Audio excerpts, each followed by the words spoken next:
नमस्कार, मैं Maheshchand Meena, Rajesh Pilot, government polytechnic college Dausa से।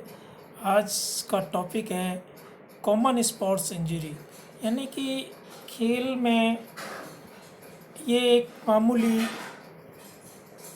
बात है कि खेलते खेलते बड़ी और छोटी बॉडी में चोट लगती रहती हैं।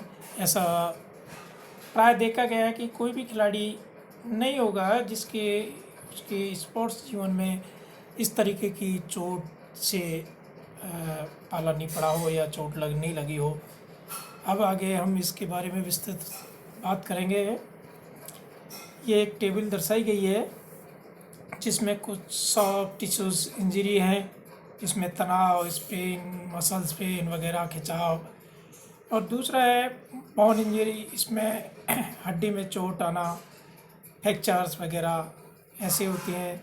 तीसरा जॉइंट इंजरी, जिसमें एंकल जॉइंट, नी जॉइंट वगैरह वगैरह जो लग जाती हैं, जो आगे इनके बारे में थोड़ा विस्तार से आगे बताया जा रहा है। पर्यावरण की स्थिति, जैसे कि अत्यधिक उच्च या निम्न तापमान एक एथलीट की भलाई पर नकारात्मक प्रभाव डालने की क्षमता रखते हैं।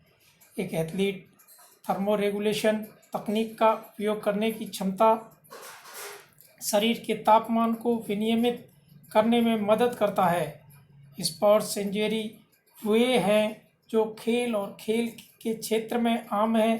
प्रशिक्षण, प्रतियोगिता या अभ्यास के दौरान कोई भी खिलाड़ी घायल हो सकता है।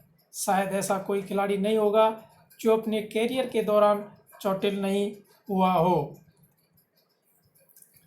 इसमें तनाव, मांसपेशियों या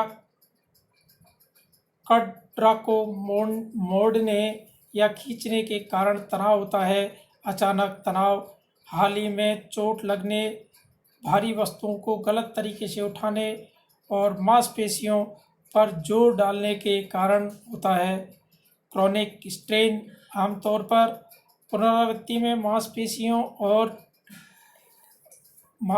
और टेंडोन्स को स्थानांतरित करने के कारण होता है। मोच एक लिगामेंट की चोट है। यह अतिवृद्धि या स्नायु बंधन के फटने के कारण हो सकता है। कई चीज़ें मोच का कारण बन सकती हैं। गिरना या मरोड़ना एक बिंदु को उसकी सामान्य स्थिति से बाहर कर सकता है। इसके कारण स्नायु बंधन जोड़ों को फाड़ सकता है। आमतौर पर मोच कलाई और टखने के जोड़ों में होती है। मोच और तनाव की रोकथाम के लिए हमें निम्न प्रकार से तैयारी करनी चाहिए। तैयारी की अवधि के दौरान कंडीशनिंग किया जाना चाहिए। खेल उपकरण अच्छी गुणवत्ता के होने चाहिए। प्ले कोर्ट चिकनी और साफ होनी चाहिए। खेलों के वैज्ञानिक ज्ञान को रोकने के लिए होना चाहिए। थकान की स्थिति के दौरान प्लेयर को बंद कर देना चाहिए। इस तरह की चोट को रोकने के लिए अच्छा कार्य करना आवश्यक है। अभ्यास, प्रशिक्षण और प्रतियोगिता के दौरान खिलाड़ी सावधान और सतर्क रहें। घर्षण एक महत्वपूर्ण चोट आमतौर पर कुछ उपकरणों के साथ घर्षण या उस क्षेत्र पर गिरने के कारण होती है जहां हड्डी त्वचा के बहुत करीब होती है। यह कठोर सतह पर गिरने के कारण हो सकता है। जैसे ही कोई जमीन पर गिरता है, घर्षण के कारण त्वचा की परतें गिर जाती हैं।